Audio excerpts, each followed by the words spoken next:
En début d'année 2022, il y a eu 1 200 000 transactions l'année dernière et 30% de ces transactions, c'est de l'investissement locatif. C'est juste incroyable ce qui est en train de se passer là en ce moment en France. Arrivée d'eau, évacuation. Voilà, donc en fait ce qu'ont prévu de faire les acquéreurs, c'est de conserver la disposition. Alors ça sera... On est sur de la création de surfaces habitables, on était sur une surface commerciale et donc à ce titre, fiscalement, en location nue, vous ne pouvez pas déduire les travaux, sauf en meublé ou en SCI/LIS. Bonjour à tous, bienvenue dans cette nouvelle vidéo, une nouvelle fois en compagnie de Nadège. Enchantée. Donc on va ce coup-ci vous présenter un projet un peu différent. Qu'est-ce qu'on va aller voir, Nadège, aujourd'hui? Alors on va aller voir un plateau de 59 mètres carrés qui était anciennement un bureau, donc plutôt un local commercial et qu'on transforme en local d'habitation. D'accord, très bien. Donc intéressant, donc on va vous expliquer un petit peu toutes les procédures, comment on transforme justement un usage professionnel en habitation. Il y a plusieurs démarches à effectuer auprès de plusieurs organismes aussi. Donc c'est pour ça que je voulais vous présenter ce projet sur cette chaîne. Et puis c'est un projet accessible puisqu'on est sur un prix d'acquisition de 45 000 euros. Exactement, 45 000 euros net vendeur. Donc voilà, avec les travaux évidemment, les frais de notaire et les honoraires projets locatifs, c'est un projet à moins de 80 000 euros.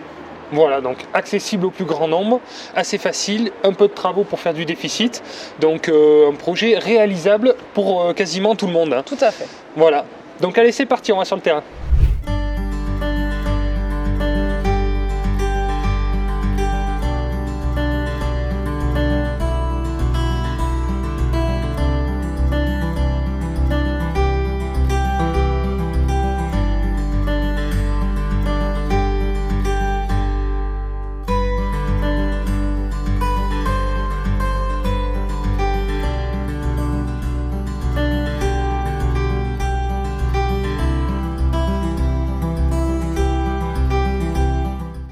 Donc si vous voulez faire comme ce client qui a acheté ce bien et être accompagné par des conseillers spécialisés, tous multi-investisseurs, vous avez un formulaire, un lien en description. C'est notre société Projet Locatif qui propose des solutions d'investissement clés en main rentables sur toute la France. Je vous laisse jeter un coup d'œil si ça vous intéresse. D'accord, donc pour commencer au niveau extérieur, tu m'expliquais que c'était principalement des bureaux qui sont transformés au fur et à mesure en appartements. En fait, c'est ça sur cette copropriété? Ouais, c'est exactement ça. C'est-à-dire qu'au fur et à mesure des ventes, les gens qui acquièrent les biens les transforment en habitation. Donc la copro est très ouverte à cette transformation-là. Ça donne aussi une deuxième vie à l'immeuble puisque y a de moins en moins d'entreprises qui viennent siéger ici. Donc ça permet de faire revivre le bâtiment. D'accord, très bien. Bon, la façade est plutôt propre. C'est une copropriété avec des faibles charges aussi, c'est pareil, c'est un élément aussi à regarder quand on est investisseur. Est-ce que c'est du chauffage collectif? Est-ce qu'il y a des charges élevées à la charge du propriétaire ou pas? Alors les charges sont très faibles parce que du coup chaque logement a son compteur d'eau et son compteur d'électricité. Ok, très bien. Donc du coup on retrouve dans les charges de copropriété l'entretien des communs, la gestion de l'immeuble, mais du coup ça fait effectivement beaucoup baisser les charges de copropriété. Des charges assez faibles. Donc là, petit conseil, si vous achetez en copropriété, soit c'est un syndic bénévole, mais la plupart du temps c'est des agences immobilières qui gèrent ça très bien. Vous avez dans les charges la partie récupérable et la partie non récupérable. Donc la partie récupérable, c'est ce qui est provisionné en plus du loyer sur le loyer pour le locataire, donc à payer par le locataire, et la partie non récupérable qui reste à la charge du propriétaire. Donc c'est intéressant de regarder ça. Et souvent ce qui est un petit peu compliqué, c'est quand il y a du chauffage collectif. Alors ça pose pas de problème quand on passe en tout frais inclus, charges comprises, tout ça, mais toujours pareil, dans la tête des locataires, charges élevées, du coup loyer un petit peu moindre, parce que les locataires fonctionnent souvent en charges comprises. Donc voilà, donc c'est bien d'avoir cette notion, de savoir qu'est-ce qui reste à votre charge, qu'est-ce que vous pouvez facturer aussi au niveau du locataire. Allez, c'est parti, on va aller voir ça de plus près.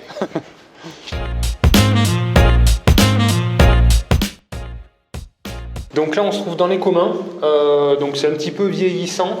Tu m'as dit donc il y a dernièrement, lors de la dernière assemblée générale, ça a été voté pour repeindre, pour faire un coup de propre. C'est ça, tout repeindre, c'est de donner toujours pareil une deuxième vie au bâtiment. Et après maintenir en état l'ascenseur. Tout à fait. Donc là, c'est pareil, c'est des charges. Alors, tu m'as dit pour l'ascenseur, on est sur quel coût annuel d'entretien? Alors l'ascenseur seul, c'est fondu dans les charges de copropriété. C'est fondu, ouais, d'accord. Mais, Okay. voilà, mais les charges de copropriété pour l'année sont un peu inférieures à 600 €. Donc ça comprend à la fois l'entretien de l'ascenseur, l'entretien des communs, du bâtiment de manière générale. Très bien. Ça fait 50 € par mois. Et dans ces 50 €, il y a une partie bien sûr récupérable. Absolument. Et une partie non récupérable. Pareil, l'ascenseur, il y a une partie qui est récupérable sur le locataire.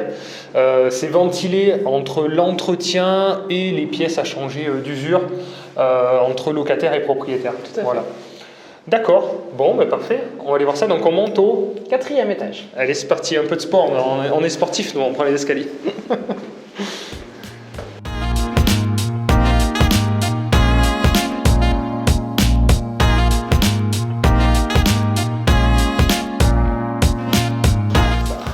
Voilà. C'est bon, hein? Ah, ben voilà. Un appartement passif énergiquement. Énergétiquement. Il se chauffe tout seul. Il fait très bon, il fait très chaud. Il n'y a pas de chauffage. Non. Il n'y a pas de chauffage naturel. C'est vraiment les ouvertures qui, baignées de soleil, amènent la chaleur dans le bien. Excellent. Donc là, on est vraiment sur un plateau. Bon, il y a une petite cloison en bois, d'accord, qui sera vite enlevée. Donc ça permet de pouvoir redimensionner, redispatcher un peu comme on veut. D'accord, donc on est sur un plateau de 59 mètres carrés? Tout à fait. Ok, d'accord. Très bien. Donc là, on a la partie évacuation, là-bas. Arrivée d'eau, évacuation. Voilà, donc en fait, ce qu'ont prévu de faire les acquéreurs, c'est de conserver la disposition. Alors ça sera évidemment remis au goût du jour, mais conserver la disposition de l'emplacement de la salle de bain et de la cuisine pour se simplifier la tâche en termes d'évacuation et d'évacuation d'eau sur la plomberie. Donc la salle de bain comme on vient de le voir et la cuisine qui sera ici plutôt disposée comme ça, en récupérant du coup les évacuations qui sont dans la salle d'eau derrière. Voilà, exactement. Donc ce sera assez simple en termes de raccordement. Et puis ça permettra d'avoir la cuisine ouverte sur le salon, ce qui est assez courant en termes de rénovation. Ouais, c'est clair, ouais, tout à fait. Donc au niveau de l'agencement, comment les nouveaux propriétaires vont organiser l'appartement? Donc la cuisine là, le salon là? Oui, c'est ça. En fait, comme on l'a vu, on est rentré, nous, plutôt de l'autre côté, alors que cette partie va devenir plutôt la partie chambre de l'appartement. D'accord. Et en fait, cette porte qui n'avait plus d'utilité pour les vendeurs avait été murée. D'accord. Elle va du coup être réouverte et ce sera à nouveau la porte d'entrée de l'appartement. De cette manière, on arrivera dans le salon cuisine. Du bon côté. Et pas dans les chambres. D'accord, très bien. Et donc là-bas, 2 chambres vont être créées là-bas. Ok, très bien. Donc au niveau du statut adopté pour ce projet, ça sera de la location nue, la location meublée, comment? Alors ce sera de la location meublée parce que les acquéreurs ont déjà un statut d'LMNP, donc ont déjà un bien en location meublée qu'ils ont acquis d'ailleurs avec nous aussi, avec projet locatif. Ok, très bien. Voilà, donc ce sera leur 2e projet avec nous et donc ils continuent sur ce statut d'LMNP, donc de la location meublée ici. Bon, parfait. Donc un statut qui s'adapte bien aussi, puisque là, on est sur de la création de surface habitable. On était sur une surface commerciale. Et donc, à ce titre, fiscalement, en location nue, vous ne pouvez pas déduire les travaux, sauf en meublé ou en SC égale IS. Bon, ben là, c'est le choix du LMNP. Donc, où là, effectivement, les travaux sont déductibles et vous n'êtes pas inquiété d'une requalification. Donc, c'est très important, c'est des petites choses à savoir.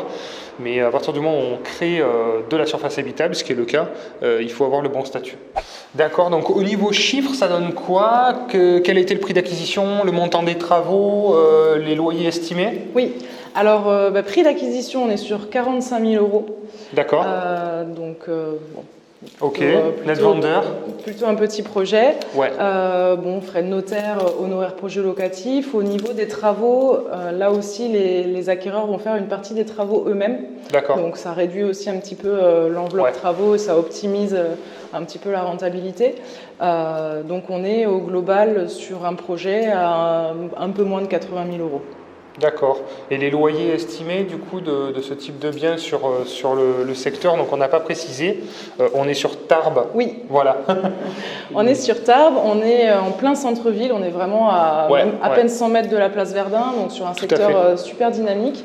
Et ici, au niveau de la location en meublé, comme ce que veulent faire les actuels propriétaires, on va être autour de 520, 530 euros de location hors charge par mois. D'accord. Pour un T3, donc très bien, une rentabilité qui est assez intéressante. Un projet qui sera financé en totalité par la banque, un peu d'apport? Alors, projet totalement financé par la banque, l'apport va reposer principalement sur l'ameublement. D'accord, ok. Voilà, en fait, on a présenté le projet au global à la banque et l'apport vient financer les meubles. Ok, parfait. Donc un projet en équilibre financier positif, avec un petit cash flow en plus pour un petit budget, donc très bien. La partie financière de ce projet, donc on va reprendre effectivement le prix d'acquisition de 45 000 euros avec les frais d'agence inclus, auxquels s'ajoutent les frais de notaire d'un peu plus de 5 000 euros, les travaux de 12 000 euros, donc, qui sont peu élevés puisque les acheteurs vont les réaliser par eux-mêmes, les honoraires projets locatifs de 5 900 euros, et donc on est sur un total de 68 100 euros, ce qui est vraiment très, très peu, vraiment un petit coût de projet, un petit apport dans ce projet avec un montant à emprunter donc d'un peu moins de 66 000 euros, sur 20 ans avec des mensualités donc de 330 euros par mois. Les estimatifs de revenus, donc on est sur 540 euros hors charge, voilà, 50 euros de charges supplémentaires pour cet appartement qui sera entièrement rénové et remis à neuf. Donc on est sur des revenus annuels de 6 500 euros quasiment. Et donc le bilan des charges, on se retrouve avec une taxe foncière à 600 euros, la copropriété, donc comme on l'a dit, on est quasiment à 600 euros par an, à 550, l'assurance propriétaire non occupant. Petite astuce, moi ça je le prends toujours à la banque, hein. L'assurance propriétaire non occupant, c'est toujours quelque chose qu'ils sont contents de faire quand on prend le crédit chez eux. Voilà, et le crédit immobilier, donc on se retrouve avec des charges de 5 256 euros et donc un différentiel positif avec un financement, vous avez vu, quasi total de 1 224 euros par an, donc 100 euros par mois de cash flow positif, ce qui est plutôt bien pour un petit prix comme celui-ci. Donc après, au niveau des démarches, alors comment ça s'est passé ce changement de destination? Est-ce que ça a été compliqué à mettre en place? Quelles sont les démarches à effectuer? Par quoi on commence? Oui. Alors il y a 2 points principaux à vérifier. Il y a déjà l'accord de la mairie. Savoir si on a l'autorisation de transformer des locaux commerciaux en locaux d'habitation. D'accord. Alors bon, les règles vont varier d'une ville à l'autre. C'est vrai qu'ici, à partir du moment où il n'y a pas de vitrine sur rue, où vraiment le local commercial tel qu'on l'imagine, on a une bonne marge de manœuvre pour transformer en habitation. Donc pour ça, on avait vérifié en amont la faisabilité de ce projet-là. D'accord. Le service de l'urbanisme, donc la mairie. Tout à fait, voilà. C'est au niveau de l'urbanisme, puis au niveau du PLU, on peut déjà avoir aussi un premier aperçu de ce qui est autorisé dans la ville. D'accord. Et après, il y a un deuxième aspect qui est celui de la copropriété, parce qu'il faut aussi l'autorisation de la copropriété, que ce soit en accord avec le règlement de copropriété. Okay. Bon, ça, on pouvait imaginer que c'était bon dans la mesure où chaque lot, au fur et à mesure des ventes, est transformé en habitation. Donc, il y avait une cohérence à ce niveau-là. Et en fait, la personne qui vend ici l'appartement avait déjà fait ces démarches-là auprès du syndic de copropriété. Parfait. Donc, en gros, ça consiste à demander au moment de l'AG ou à demander à une AG extraordinaire, si jamais l'AG de l'année est déjà passé, l'autorisation de transformer le local commercial en habitation. Et là, ça n'a pas posé de problème, l'autorisation a été acceptée tout de suite. Très bien, d'accord. Est-ce qu'on peut du coup mettre dans le compromis, dans les conditions suspensives, finalement, les accords de la mairie, les accords de l'Assemblée générale? Bien sûr. Voilà, c'est quelque chose à bien anticiper. Bien sûr, ça peut être une clause suspensive, de la même manière qu'on va mettre l'obtention d'un prêt ou la vente d'un bien. On peut avoir en conditions suspensives l'autorisation de la mairie et de la copropriété pour réaliser le projet. Donc là, l'autorisation de la copropriété, on l'avait déjà. Elle était déjà validée, donc c'était quand même un peu plus simple. Et après, l'autorisation de la mairie, comme c'est simplement une demande préalable, c'est un peu moins lourd qu'un permis de construire en termes de démarche. On l'obtient assez rapidement. Donc une déclaration préalable, c'est ça, à la mairie, tout simplement. Et c'est vrai que ça dépend des régions, parce qu'il y a certaines régions où la mairie peut vous demander des contreparties, entre autres des places de stationnement. Ou autre chose même des fois. Ça va dépendre des régions, même des villes en fait, parce que ça dépend de leurs contraintes en termes de stationnement, en termes de besoins en habitation et de besoins en commerce. Donc il n'y a pas de généralité, c'est vraiment à vérifier auprès des mairies et des services d'urbanisme. Très bien. Moi, je pense que c'est vraiment des projets intéressants parce que des locaux commerciaux, finalement, ça intéresse un peu moins de monde, encore plus quand on a des bureaux situés dans ce genre d'immeuble. Bon, il faut trouver le bon client. Et donc, nous, je pense qu'en tant qu'investisseurs, c'est des produits qui peuvent nous intéresser parce que c'est plus négociable, on paye un peu moins cher et pour le coup... C'est ça, c'est plus facile à négocier et puis il y a aussi un peu moins de concurrence de d'autres investisseurs parce que c'est des produits qui font un petit peu peur, on va dire, à un investisseur débutant parce qu'effectivement il y a ces démarches à faire, ça peut sembler très compliqué et voilà, et un peu incertain, alors qu'en fait quand on sait comment s'y prendre, qu'on a les bons contacts, c'est assez rapide et c'est pas forcément ça se fait assez bien. Très compliqué. D'accord, très bien. Bon. Merci pour ces précisions utiles. J'espère que ça vous plaira, ce genre d'informations, et que ça vous aidera aussi à passer à l'action. D'accord, donc au niveau du profil des acheteurs, quel est leur profil, quel était leur objectif en fait sur ce projet ? Les acquéreurs, c'est un couple d'investisseurs, de jeunes investisseurs. Donc, comme on l'a dit, ils ont déjà fait un projet locatif. Eux, ce qu'ils avaient envie, c'est de bousculer un petit peu les codes et d'avoir un bien supplémentaire. Ils ont eu le gros avantage d'être propriétaires de leur résidence principale. Donc, ça a aussi favorisé énormément leur dossier bancaire dans la recherche de financement.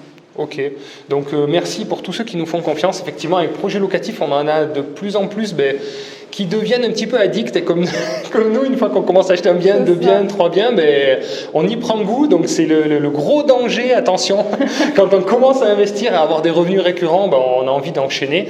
Et plus le temps passe et plus on en achète, et plus on se rassure, et plus on passe à l'action en fait. On fait tomber nos barrières limitantes. Exactement, en fait je pense que le plus difficile c'est le premier finalement. Une fois qu'on a réalisé le premier bien, qu'on s'est un petit peu rassuré, qu'on a compris le mécanisme et que voilà, les premiers loyers commencent à tomber, automatiquement on se dit que oui, effectivement on pourrait un peu enchaîner. On voit que c'est pas que des vidéos sur YouTube, c'est réel, c'est concret, ça atterrit sur le compte en banque. Bon, voilà.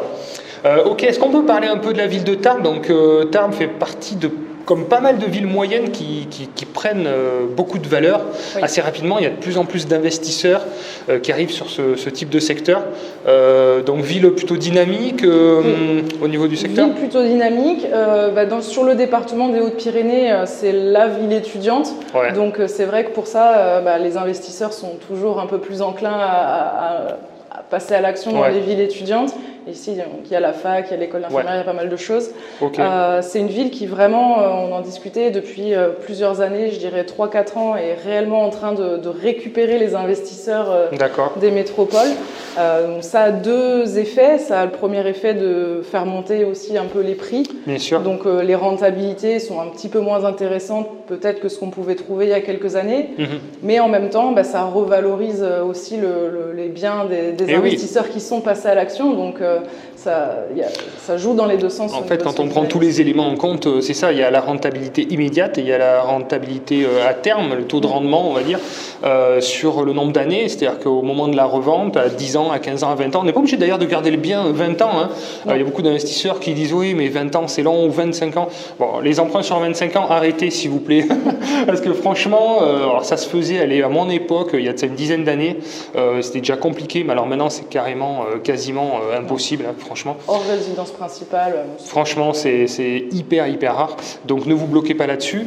Mais on peut très bien revendre au bout de 10 ans. Et effectivement, notre capital restant dû a été entre guillemets presque divisé par 2. Et si en plus, en contrepartie, on est sur un secteur un peu dynamique, ou même si on a eu que peut-être 7-8% de rentabilité, mais qu'on a à ce moment-là une plus-value, au final, quand on met toutes les données l'un dans l'autre, finalement, ça vaut des investissements à plus de 10% dans des zones très rurales où forcément il y a moins d'évolution de prix et il y a des valeurs patrimoniales qui sont plus faibles. Voilà, donc, exactement. C'est un peu un mix de stratégie entre le rendement et le côté patrimonial avec cette plus-value-là l'attente qu'on peut imaginer vu le dynamisme que prend le marché. Ouais. Mais tout cumulé, effectivement, on s'aperçoit que la remise à plus tard peut coûter cher et qu'il ne faut pas non plus hésiter à passer à l'action oui. avec les rendements du marché tel qu'il existe. Tout à fait, tout à fait. Du coup, toi, sur ton secteur, donc tu es sur Tarbes, Lourdes, c'est ça Oui. Où c'est que tu rayonnes? S'il y a des personnes qui souhaitent te mandater, quel est ton secteur de recherche? Alors principalement, c'est ça, c'est Tarbes, Lourdes. Alors je peux être amenée à aller sur Pau, mais avec des stratégies d'investissement complètement différentes. Donc effectivement, plutôt sur du patrimonial où ce qu'on va chercher, c'est des biens à l'autofinancement. Il n'y aura pas de cash flow positif, mais par contre avec une potentielle revalorisation assez intéressante. Et donc majoritairement, ça va être Tarbes ou Lourdes et les villages environnants parce qu'il y a aussi beaucoup de demandes pour des petites maisons, de choses comme ça. Donc ça peut être intéressant aussi de s'écarter. D'accord, c'est intéressant de diversifier aussi, de toute manière, ces investissements. Hein. De manière, je le dis, pour moi, le plus gros effet d'enrichissement, c'est le remboursement du capital. Hein. C'est pas le cash flow immédiat, c'est pas 1 000 € par an ou 2 000 € par an qui font de l'enrichissement. C'est tous les mois ce qu'on rembourse à la banque, le crédit qui se rembourse et cet amortissement qui fait le gros effet de levier, le vrai enrichissement à terme. C'est ce qui est le plus puissant. Ouais. D'accord. Donc toi, appartement, immeuble de rapport, tu fais aussi de la gestion sur la location courte durée. Donc finalement, tu as un panel assez varié. C'est ça. Donc voilà, donc si vous souhaitez faire appel à Nadège, alors que ce soit pour son secteur ou à d'autres investisseurs, vous avez du coup le lien projet locatif dans la description. Voilà, n'hésitez pas à regarder ce qu'on peut vous proposer. Deux questions qui viennent, c'est comment tu as trouvé le bien, encore une fois, et la réponse, je la connais. C'est un peu toujours pareil, donc...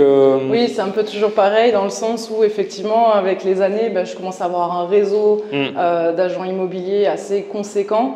Ils savent quelles sont les grandes lignes des recherches que je peux avoir pour moi ou pour mes investisseurs. Et du coup, ce qui se passe, c'est que souvent, quand ils vont rentrer un bien qui potentiellement va correspondre aux critères de recherche que j'ai, ils vont me passer un coup de fil et je vais avoir la possibilité de le visiter, ce qu'on appelle en off, c'est-à-dire avant qu'il soit publié au plus grand nombre. Tout à fait. Après, pour ce bien-là, c'est un petit peu particulier, c'est que du coup, on était parti pour visiter un autre bien, un autre appartement qui s'est avéré pas forcément extrêmement intéressant. Voilà, ça permet toujours d'échanger sur ce qui se fait. Et puis au fil de la conversation, on a discuté de ce bien-là qui allait être rentré. Je vais rentrer un bien. Voilà, on était à 300 mètres, donc allons-y, j'ai les clés. Et puis voilà, ça s'est fait comme ça. Je trouvais qu'il y avait du potentiel, donc je l'ai proposé tout de suite. Très bien. C'est cette analyse qui fait la différence en fait. Hein. Parce qu'effectivement, comme on travaille beaucoup avec le réseau, c'est ça qui fait qu'on arrive à avoir les affaires un peu avant tout le monde et être là au bon moment, ça prend du temps, c'est-à-dire qu'on visite souvent, on est en contact régulier avec des agents immobiliers. Alors eux, ils reviennent souvent nous voir, mais pas forcément pour des bons projets, mais on rebondit après sur d'autres projets qui vont rentrer, et c'est ce lien-là qui fait qu'on arrive à se positionner un peu en priorité. Et finalement, c'est là où on se rend compte que l'analyse qu'on a, elle a une expertise par rapport à des agents immobiliers qui ont moins cette spécialité, on va dire. Oui, ils ont moins cette spécialité, ils vont peut-être... je vais parler en généralité, mais ils ont peut-être un peu moins de connaissances en fiscalité immobilière, enfin voilà, tout ce qui va aller autour du projet en lui-même. Donc c'est vrai que pour ça, l'accompagnement est intéressant, puisqu'il faut garder en tête aussi, c'est que même si on n'en fait pas un rapport à chacun des investisseurs qu'on accompagne, moi j'ai à peu près un ratio d'1 sur 10, c'est-à-dire que quand je propose un bien à mes investisseurs, j'en ai visité à peu près une dizaine que j'ai écarté parce que pour diverses problématiques, je sais qu'on peut aller chercher quelque chose d'un peu plus qualitatif, d'un peu plus intéressant. Et donc, il y a tout ce travail-là de tri, finalement, qui est fait pour l'investisseur. Ouais, très bien. Ok, merci Nadège. Est-ce que tu as un petit conseil à donner à quelqu'un qui a envie d'investir, qui a des peurs, qui a des freins, qui a envie de passer à l'action? Qu'est-ce que tu pourrais lui dire? Moi, je dirais que c'est normal déjà d'avoir des appréhensions. On a tous eu peur. Oui, moi j'ai eu peur aussi, je pense. Au début. Enfin, sinon, c'est étrange. Je pense que oui, on a tous eu peur. Après, le tout, c'est ça, c'est de passer la première marge, d'acheter le premier bien. C'est pas obligé d'être un super immeuble de rapport, d'être quelque chose aussi de très gros et de très problématique. potentiellement problématique. Je dirais que c'est vrai que se lancer, par exemple, sur un projet comme celui-là, facile quoi, plus simple, avec voilà, une petite surface, bon, il y a quand même pas mal de travaux à suivre, ça va pas être, voilà, ça va pas être fait du jour au lendemain, mais voilà, ça reste assez simple à gérer. C'est un petit projet quand même, voilà, avec un petit budget. Et en faisant appel à nous, on est derrière aussi pour suivre les travaux, pour suivre toutes les étapes, le déroulement entre l'offre et la mise en location. Donc voilà, faut pas hésiter à être accompagné pour passer cette petite marche et puis après ça permet. Si vraiment c'est ça qui freine en fait, si c'est ça qui vous freine, autant faire appel à des professionnels. Et après, sinon, si vous vous sentez en soi, nous en fait l'avantage qu'on a, c'est que bon, il y a l'analyse et tout ça, puis il y a le réseau, mais après en soi, à partir du moment où vous connaissez votre secteur, vous avez des entreprises avec lesquelles vous arrivez à évaluer un petit peu les travaux et que vous testez le marché, que le marché est bon, clairement, si vous proposez un produit de qualité sur votre secteur et en dessous des prix un peu du marché, bon, franchement, il n'y a pas de raison que ça ne marche pas, quoi. Donc après, évidemment, nous, l'avantage, c'est qu'on va optimiser tout le processus, on va mieux sécuriser avec toutes les étapes, la partie d'information fiscale et tout ce qu'on peut donner de bout en bout. Mais honnêtement, s'il y a des personnes qui se sentent de passer à l'action sans nous, faites-le aussi, quoi. Oui, c'est faisable. Ça demande plus de temps. Ouais, c'est ça. C'est surtout ça. Il faut s'impliquer. Voilà. Ouais, c'est ça. Prendre le temps d'être régulier dans les appels au réseau, dans les visites, pour en tirer les opportunités finalement. Je crois que l'année 2021, on tourne en début d'année 2022, il y a eu 1 200 000 transactions l'année dernière et 30% de ces transactions, c'est de l'investissement locatif. C'est juste incroyable ce qui est en train de se passer là en ce moment en France. Avant, ça représentait moins de 5% des transactions et en quelques années, en fait, il y a la crise, puis il y a une prise de conscience aussi de pas mal de personnes. Il y a Internet, il y a tout ce que tout le monde fait aussi pour promouvoir aussi l'investissement. Je trouve ça super aussi que chaque personne puisse avoir ses propres revenus récurrents et automatiques. Donc il y a un gros mouvement qui est en train de se mettre en place. Donc je trouve ça super. Donc prenez le train en marche tant qu'il est là, parce que voilà, on ne sait pas de quoi l'avenir sera fait, mais moi je pense qu'il y a beaucoup d'avenir. On voit les prix continuer à monter, il y a de plus en plus d'investisseurs et voilà, c'est vraiment top ce qui est en train de se passer. C'est une source d'enrichissement personnel et puis je trouve qu'il y a un deuxième aspect aussi qui est hyper important. C'est que en faisant ça, on limite tout ce qui va être marchand de sommeil aussi. On donne un nouveau souffle au parc locatif et c'est quand même appréciable d'avoir des biens qui sont qualitatifs et des gens qui sont heureux d'y vivre et qui ont pas de... C'est hyper gratifiant. Moi, je suis toujours très fier quand je fais visiter un appartement qui m'appartient, que j'ai énormément de demandes et voilà, tout le monde veut louer. Mais c'est super ce que vous avez fait. Enfin, ça fait plaisir, quoi. Voilà. Bon, écoutez, sur ce, merci Nadège pour cette vidéo très intéressante, encore un petit peu différente de ce qu'on a l'habitude de voir. Merci pour ta participation et ton expertise intéressante. Merci d'avoir regardé la vidéo. Si cette vidéo vous a plu, je vous invite à mettre un petit like. Et puis, si vous avez des questions, n'hésitez pas en commentaire. Allez-y, faites péter l'algorithme YouTube, s'il vous plaît. Aidez-nous à nous propulser. On est de plus en plus nombreux, donc merci de me suivre et de nous suivre. La communauté grandit. Merci à tous. À bientôt. Pensez à vous, passez à l'action. Et puis, à bientôt. Ciao, ciao.